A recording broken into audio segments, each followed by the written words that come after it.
Olá, sejam muito bem-vindos aqui a mais uma edição do nosso Farol Nacional e hoje vamos dar continuidade, vamos dar sequência a um podcast que nós iniciamos na semana passada, falando sobre feminicídio e agora, hoje, nós vamos falar sobre relacionamentos de um modo geral e mais uma vez a nossa convidada é a treinadora física e comportamental Liliane de Paula. Bem-vinda, amiga!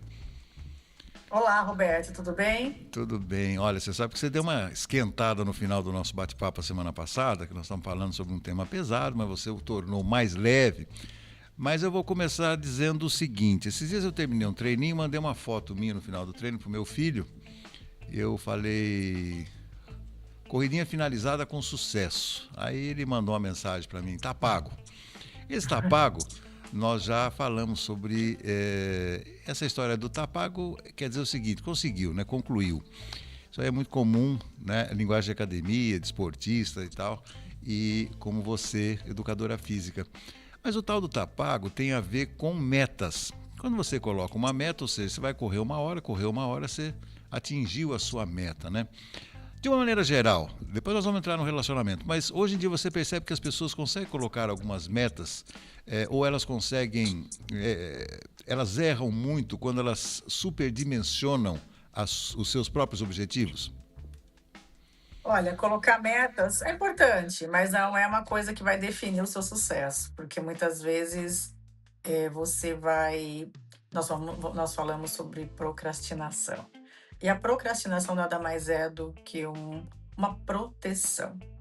Porque o nosso sistema nervoso, ele está o tempo todo te protegendo. Ele quer economizar energia e garantir a sua sobrevivência. E se você, por exemplo, nunca fez exercício físico, ou então está muito tempo parado, sedentário, ele vai trazer você para o lugar de inércia. Fica quieto aqui, sentado na cama, que é mais seguro para você. Economiza energia, porque ao passo que você rompe essa barreira, ele fica em estado de confusão. O que ela está fazendo agora?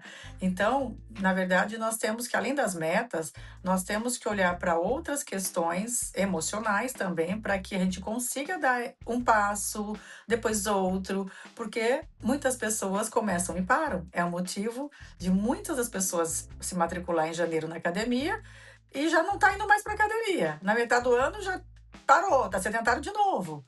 Então, por quê? Por que que eu não consigo continuar? Por que que aquelas metas que eu fiz lá pulando as ondinhas, eu não consigo dar conta de realizar?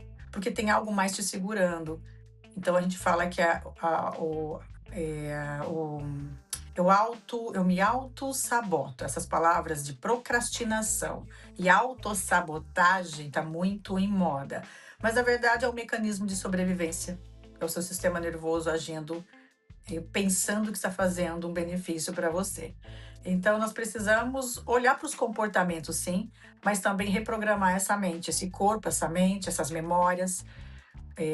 Eu falo sempre para a pessoa, se coloca no ambiente de academia. O que faz com que você desista da academia? Então, eu falo, fecha os olhos e se imagina nesse ambiente de academia. Você entrando, passando pela catraca, você observa o que está acontecendo. E quando ela me traz essa sensação corporal, ela já sente um batimento cardíaco acelerado, ela já sente um frio na barriga, porque é o corpo que vai trazer a emoção. Então ali ela já se sente perdida, ela já tem aquele pânico de fazer um exercício errado, ela já acha que todos os olhares é para ela, que ela está num ambiente novo, ela está mal vestida, ou então ela está com peso acima da média. Então tudo aquilo vai afetando de uma forma fisiológica e vai fazendo com que ela se sinta inadequada naquele ambiente e ela vai se sentindo frustrada cada vez mais, deprimida naquele ambiente e ela acaba autossabotando. Mas a verdade é aquele ambiente, aquela situação ou alguma memória registrada em seu corpo que fez com que ela causasse essa sensação também de autossabotagem. Mas tudo isso é um mecanismo de defesa, Roberto. E essa questão de tá pago, eu já uso assim, tá feito. Porque o exercício, para mim, ele não tem que ser um sacrifício, ele tem que ser uma experiência prazerosa, um ato de amor próprio. Não aquela coisa assim, eu vou ter que. Não tô devendo nada para ninguém, Roberto. Então não tá pago nada, só tá feito. Aham, tá certo, tá certo, tá certo. Porque, não, você disse uma coisa muito bem. Aliás, eu sempre falo isso para quem me pergunta, né? qual é o primeiro passo para você fazer uma atividade física? É calçar um tênis, né, Nerani? Calçar um tênis. É Na o medida que você primeiro momento. calça um tênis, mas calça aquele tênis assim, com alegria, com expectativa positiva e não com, sabe? Muita gente, por exemplo, não gosta de dentista. Por quê? Porque tem o tal do motorzinho ali, não sabe se vai doer, se não vai doer. Então você está no consultório do dentista, está sempre tenso, né? Então não é isso exatamente que a gente espera de uma pessoa que queira praticar atividade física, né? Sim, não, a gente precisa primeiro ter o comprometimento. Eu me lembro, Roberto, de uma palestra do Drauzio Varela. Ele fala: eu não me permito levantar e não calçar os meus tênis e vestir o meu calção de corrida. Depois eu tomo a decisão de correr ou não. Mas mesmo que aconteça qualquer coisa, eu estou com o tênis e o calção. Para o meu cérebro, eu estou pronto. Eu estou decidido a fazer. Então, isso é importante. Porque se acontecer alguma urgência que é mais importante que aquele momento, ok, vou deixar a corrida para mais tarde, não vou correr agora, porque eu tenho algo mais urgente. Mas no meu cérebro, o comando foi dado e foi realizado. E para o sistema nervoso, para o teu mecanismo de agir ali quando você quer atingir metas, quando você quer mudar comportamento, hábitos, eu preciso consolidar essa via neural. Agora, ficar na dúvida, será que eu vou acordar hoje? Ai, será que eu vou para academia? Ai, tá tão gostoso aqui. E começa aquela conversa, né? Aquela coisa que vai tentando me convencer de que eu não preciso fazer mais nada. Fica quieta aí. Então, nós temos que tomar uma decisão logo cedo. Por isso que eu já falo, desperte o seu corpo na cama, alongue na cama. Já é um exercício físico, já é uma atividade física. Você já está sinalizando o seu corpo e dando um estímulo músculo, esquelético, articular ali, ó, já está mexendo tudo, aquecendo, já está fazendo uma comunicação neural, sinapse acontecendo. Então ali já é movimento e atividade física, logo na cama. Então já quebra aquele estado de inércia.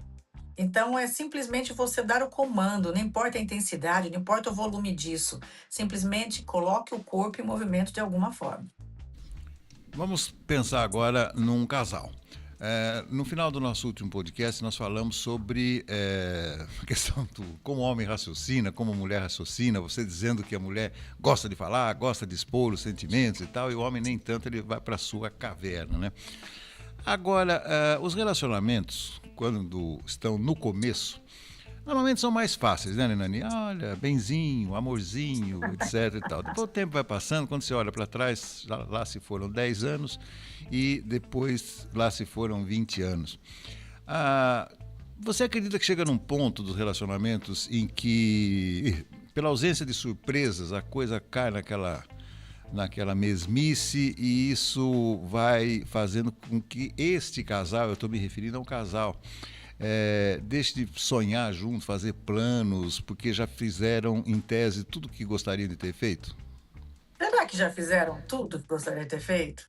Porque eu tenho um professor que ele fala: volte a fazer o que vocês faziam quando estavam namorando. Muitos casais não andam mais de mão dada, muitos casais deixam de ir ao cinema, já fica dando beijinho de Hebe só, já não tem mais aquele olhar. Então, eu acho assim, não é fácil. Manter um casamento realmente é um desafio constante, é um processo de maturidade constante, de ceder de um lado, ceder do outro, é de muita conversa, é muita amizade acima de qualquer coisa. Tem que ser bons amigos, sim.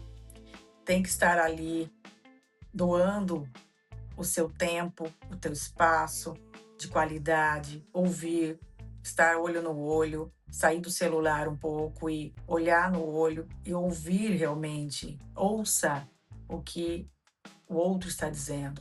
Estabelecer esse contato mesmo de presença enquanto alguém está ali se abrindo. Então realmente é um desafio constante um relacionamento. Mas eu não eu falo que o que mais estressa o ser humano é o quê? Relacionamento. Mas é o que mais desafia o ser humano e o que mais nos dá tesão pela vida, é relacionamento.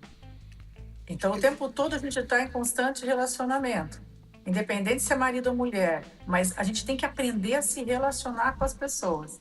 Ao mesmo tempo, é altamente estressante, mas eu trabalho com pessoas e eu falo que eu sou apaixonada por gente. Não me coloque máquinas na minha frente. Eu detesto máquina, computador. Isso não tem emoção. Isso Aham. não me traz nada de troca.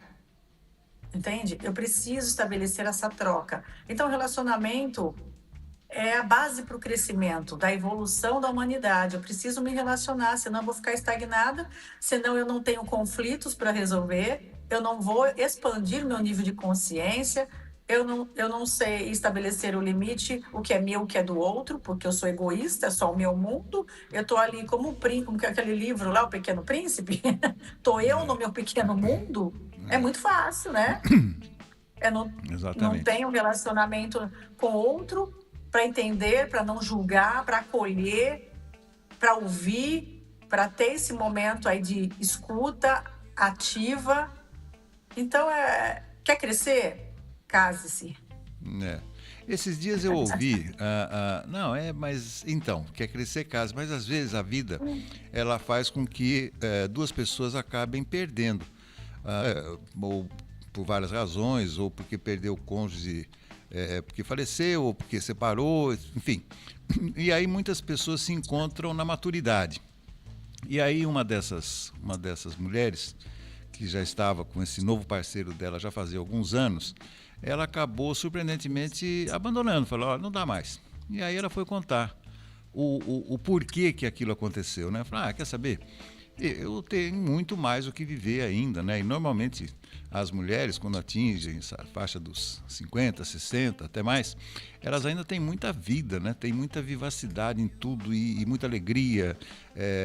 Às vezes, alegria contagiante e pega um sujeito que já está num declínio emocional, vamos dizer assim, né? Não um declínio físico, que É. também existe, é natural, mas um declínio emocional, ou seja, o sujeito não quer fazer nada, não tem inspiração, não tem criatividade, é sempre a mesma coisa, não quer sair, quer ficar em casa e tal. E olha que era um sujeito atleta e tal. E a pergunta é, até que ponto a mulher consegue motivar essa pessoa desanimada e vice-versa? Eu falo que o exemplo contagia. Se essa mulher ela tá cheia de vida, ela também pode estimular bastante seu parceiro. E se ela estiver em constante crescimento pessoal, está cuidando da vida dela, se ela é uma mulher que se ama, que se gosta, eu acredito que ela também possa incentivar. Mas não é aquela coisa, viu? Levanta daí, viu? Você não vai fazer nada, viu? Olha essa barriga crescendo, viu? Você tá acabado. Não, isso é crítica, é julgamento, é apontamento. Mas se ela mostra, através de uma conversa amorosa, o quanto ela se sente e quanto ela gostaria de estar sendo acompanhada nessa fase da vida dela, para que juntos possam envelhecer e com qualidade de vida, os dois buscam uma medicina mais integrativa para cuidar dos seus hormônios, que muitas vezes o homem está acabado e sem energia porque está faltando hormônio, está faltando testosterona.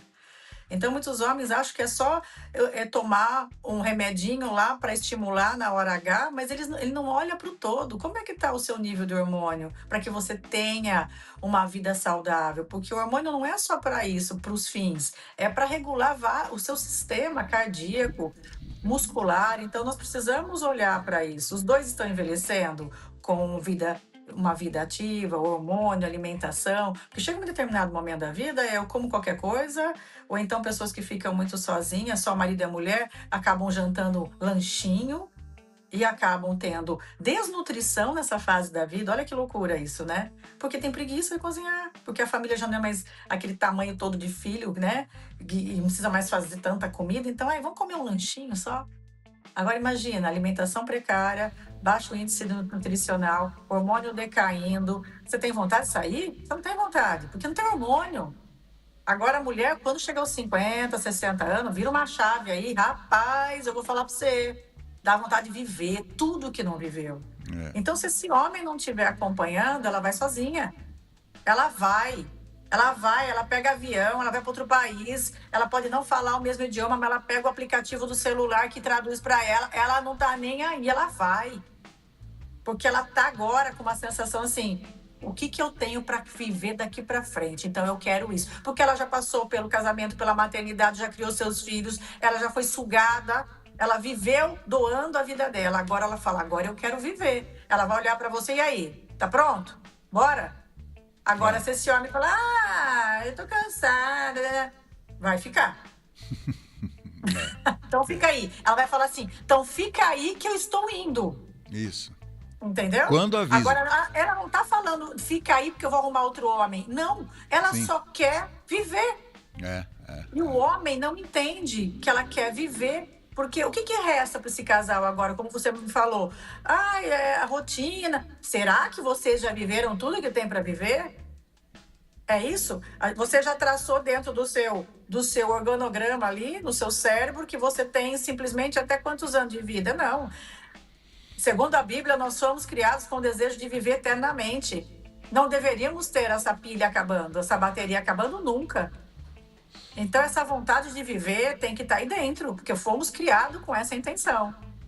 Então, você já vai determinando que momento você vai se aposentar, que momento você vai parar, que momento que eu vou parar de me exercitar, que momento que eu só vou ficar no sofá.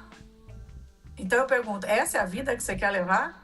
Agora que a vida está mais leve, agora que você não precisa trabalhar com horário marcado, agora que não precisa bater cartão, agora que os filhos estão criados, é só isso que nós temos para viver? É sério? é. Porque vamos pensar numa situação, digamos assim, mais trivial, mas igualmente triste, né? Tem muitos homens que às vezes aproveitam o final de semana, falam: quero o meu momento. Aí eles pegam, vão pro barzinho, ficam lá batendo papo com os amigos a tarde inteira, bebe e tal, e chega à noite e ainda quer que a mulher faça a janta. Isso também não é Não, uma coisa legal, né, Leilani? não é. Isso aí tá fora de moda faz tempo já, tá feio isso. É, E olha que engraçado, eu passo sempre na frente de alguns bares, quando eu vou no caminho da casa dos meus pais, e eu falo: filho, olha isso. Olha esses homens, desde cedo. Eles vão logo pela manhã. Eles saem do bar quando fecha o bar. é, Eles mal conseguem andar para chegar e estar em casa. Se não cair pelo caminho e algum filho, alguém a buscar no bar, entendeu? Olha a situação. Então eu falo: filho, olha isso. Passei bem devagar. Olha esses homens, filho. Estão aí ainda. Nós fomos e voltamos, eles estão aí ainda, só bebendo. Imagina essas esposas, estão sozinhas, domingo, em casa, cuidando do filho, ou então sozinhas. No celular, na televisão, cadê o parceiro de vida delas? Tá bebendo. E a hora que ele chega em casa, ele fala: o que que tem para comer? Ou então, deita e dorme. é. Então, eu falo que isso não é um relacionamento. Isso não é um casamento. Então, olha quanta coisa que a gente precisa rever, né? Como estabelecer uma relação saudável. Começando por não ser egoísta mesmo, por pensar mais no outro. Como que eu posso estabelecer essa relação de uma forma saudável, prazerosa, para que a gente possa envelhecer bem? Então, vícios, tudo que tem vícios, tudo que tem muito só pensar no meu bem-estar e não incluir o outro de uma forma muito egoísta, tudo isso, é claro, você está vivendo como amigo dentro daquela casa, você não é mais um parceiro. Alguém está sobrecarregado demais para que você fique no bar o dia inteiro. Então fique só jogando futebol o final de semana inteiro e volta quebrado. E ela que gostaria de passear um pouquinho, dar uma passeada no shopping ou então jantar fora. Então é um egoísmo. É um egoísmo também. E precisa rever isso, porque todo mundo precisa descansar, todo mundo precisa ter o seu momento, mas o momento do casal é muito importante também. Quem que você acha que tem mais dependência quando chega nessa etapa da vida? Você já falou muito bem das mulheres, que elas pegam, vão embora, cuidam da própria vida. E os homens muitas vezes ficam lá se lamentando e culpando terceiros, né? Porque é uma coisa muito fácil você terceirizar a culpa do seu mau desempenho, da sua falta de vontade, etc. O homem é mais dependente da mulher ou não? O homem precisa de uma empregada dentro de casa, né? A verdade é essa. Ele precisa de uma mãe, eternamente. É, Infelizmente. Porque ao passo que o homem olha para aquela mulher como esposa, muda completamente a relação. Mas eles são totalmente dependentes de alguém que coloque a toalha no varal para secar, alguém que tire o sapato jogado da sala, alguém que faça a sua comida, coloque na mesa. Muitos exigem até que coloque no prato. Eles não sabem, eles precisam de alguém para... É uma bússola. A mulher é a bússola interna deles. Então, às vezes, eles ficam perdidos. Se acabou o casamento, acabou a empregada dentro de casa que faz tudo para mim. A minha secretária particular morreu ali. Então, eu preciso de colocar outra, uma substituta rapidamente. O homem termina uma relação, em 7 dias tem alguém no lugar. É o máximo de tempo que ele aguenta. Agora, a mulher não. A mulher, ela tem essa autossuficiência da sua autonomia. Agora, a mulher, ela só fica presa numa relação se ela está dependendo ou emocionalmente, ou financeiramente, ou as duas coisas juntas. Ela está presa. Senão, ela vai embora. Por isso que muitos homens destroem essa mulher emocionalmente, e psicologicamente e financeiramente para que ela fique presa a essa relação. Porque ele sabe que se ela tiver dinheiro, se ela tiver saúde emocional, ela vai embora. Não é? Agora, o homem depende da mulher para muitas questões. Então, eu vejo que muitas relações o homem não entendeu que aquela mulher é a esposa. Ele acha que aquela mulher ali ainda é a mãe dele. Você tem toda a razão, tem toda a razão. E deu uma polêmica semana passada lá do Neymar jogando pôquer, né? E o jogo de pôquer você aposta. Você faz suas apostas, você quer ver a carta do outro, né? Muitas vezes é interessante se a gente levar essa discussão para o relacionamento, né? Muitas vezes tem que pagar para ver, né? E às vezes a mulher pode pagar para ver também, ela vai se desapontar, não vai? A gente paga para ver, mas isso 3 meses. 3 meses. Passou disso, você está tolerando. As bandeiras aparecem, Roberto, é a gente que não quer ver. Os sinais são claros, mas a gente não quer ver. Porque tudo dá sinal. Nenhuma máscara fica colada na cara por muito tempo. A gente observa as coisas, mas a gente não quer ver. Entende? É claro que tem situações que a gente é enganada mesmo. Porque precisa de muito tempo e muitas vezes só vai aparecer quando você compartilha a intimidade, morando no mesmo teto. Que daí, a hora que vem a bomba, a casa cai. Mas muitas coisinhas ali, principalmente um homem que a gente fala que está psiquicamente casado com a mamãe e que olha para você como uma mulher forte, está buscando em você a extensão da mãe dele, é fácil a gente perceber.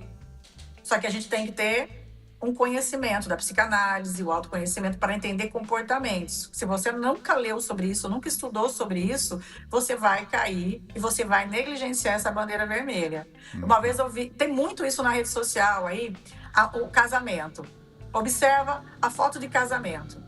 Muitos homens estão ali tirando a foto com a noiva, ele está muito mais inclinado para a mãe dele, abraçado com a mãe, mãozinha dada com a mãe e a esposa do lado como um poste. Ali a gente já sabe, ferrou. 1 ano de casamento. Por quê? Ele está casado com a mãe, ele não rompeu esse laço. A mãe é a única mulher importante da vida dele. Ele não tá para a esposa, ele tá para a mãe. Então, isso é muito comum do que a gente pensa. Então, quando a gente bate, a gente que tem entendimento, a gente sabe quando não há esse rompimento, a gente sabe esse casamento dias contados. A gente já escreve, tem um monte de comentário, quem entende fala, ixi, tá casadinho com a mamãe. Não cortou o cordão umbilical, a mãe ainda tá ali, ó, controlador, é meu. Então, isso não tem como funcionar um casamento dessa forma. O homem tem que estabelecer um vínculo com a esposa de uma só carne. A Bíblia fala isso. Deixai pai e mãe. Deixar não é abandonar, é cortar esse cordão. Não é mais a sua família aqui, é a sua família que você vai estabelecer com a sua esposa, seus filhos. Isso é saudável. Então, mas infelizmente a gente não tem a sabedoria dos passarinhos, que já dá um chute na bunda do passarinho para saber voar, né? A gente ainda fica ali, ó, mantendo, controlando. Então, é importante esse desligamento para que o homem cresça, estabeleça a tua plataforma de segurança familiar. Mas tem um outro componente, você está falando isso, eu estou me lembrando de uma outra coisa. E aquele que passa, então, a comparar a mulher com a mãe? Piorou, né? Essa mulher entra em desvantagem, né? Piorou, gente, piorou. Piorou isso. Eu já estou treinando meu filho desde já. Eu falei, filho, qual a mulher mais importante da sua vida? Você. Eu falei, qual é a mulher mais importante da sua vida inteira? Ele falou, mas é você, mãe. Não, quando você casar é sua esposa. Já tô ensinando ele. Falei, filho, eu sou importante nesse momento, mas a boa mãe tem que se tornar desnecessária ao longo da vida. Por mais que isso doa, a gente tem que se tornar desnecessário. E eu só vou estar feliz quando eu souber que você, meu filho, estabeleceu um vínculo saudável com uma mulher, casou, teve seus filhos, é um ótimo marido, é um ótimo pai. Eu vou respirar tranquilamente, vou falar missão cumprida. Só que é claro que o homem sempre dá uma comparadinha com a sua mãe. Ele busca inconscientemente a mãe nos relacionamentos. Principalmente se aqui dentro não está muito bem resolvido ainda. Como homem, como filho, como mãe. Se tiver algum complexo de Édipo ali, ferrou.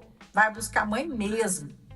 Então, a gente tem que entender de psicologia, de comportamento, de psicanálise, até para encontrar um bom relacionamento, Roberto. Ah, se eu soubesse disso antes, eu teria evitado muita treta na minha vida, entendeu?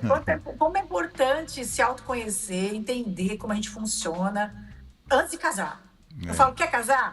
Faça uma boa psicanálise antes, faça um processo de autoconhecimento profundo, faça uma regressão de memórias.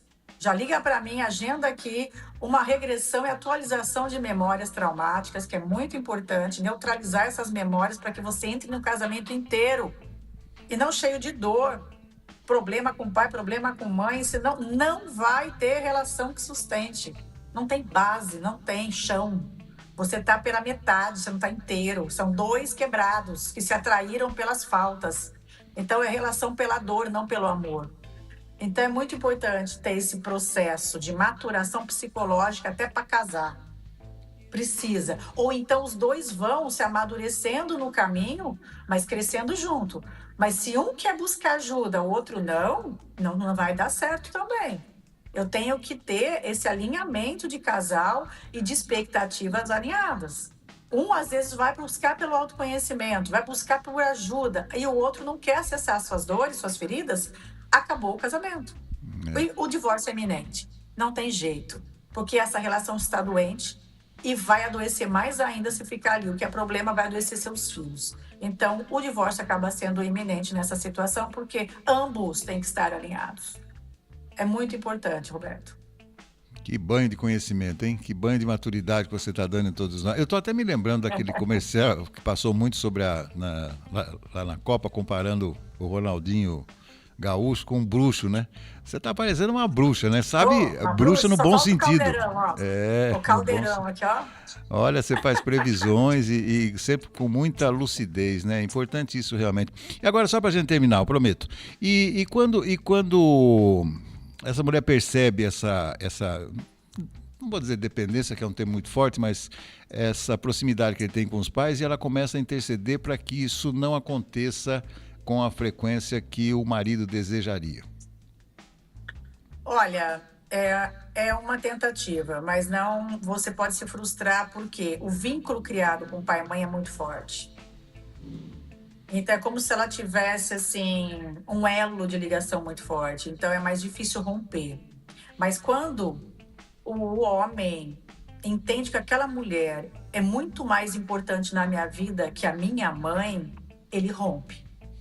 O problema é quando ele não entende que estabelecer uma família, cuidar da minha família, minha esposa, meu filho é mais importante. E quando ele cresceu num ambiente onde ele foi muito barganhado, onde ele ganhava muitos favores, onde papai e mamãe passou muito a mão na cabeça, onde ele sempre recebia um presentinho, onde ele sempre tem ali algo material ou então emocional, onde ele busca, ele recebe. Então esse caminho, essa via neural dele está muito mais fortalecida do que a nova relação que ele está construindo. Então eu acabei de casar. É pouco estímulo sensorial ainda para ele. É um caminho neural que eu estou construindo de maturidade, de experiência juntos. Então, quando ele sente a dor emocional, ele não vai buscar em mim, ele vai buscar na fonte. papai e mamãe, porque ali é mais rápida a dopamina. Então, ele já está condicionado que ali é mais prazeroso, é rápido e ali tem o que ele precisa naquele momento.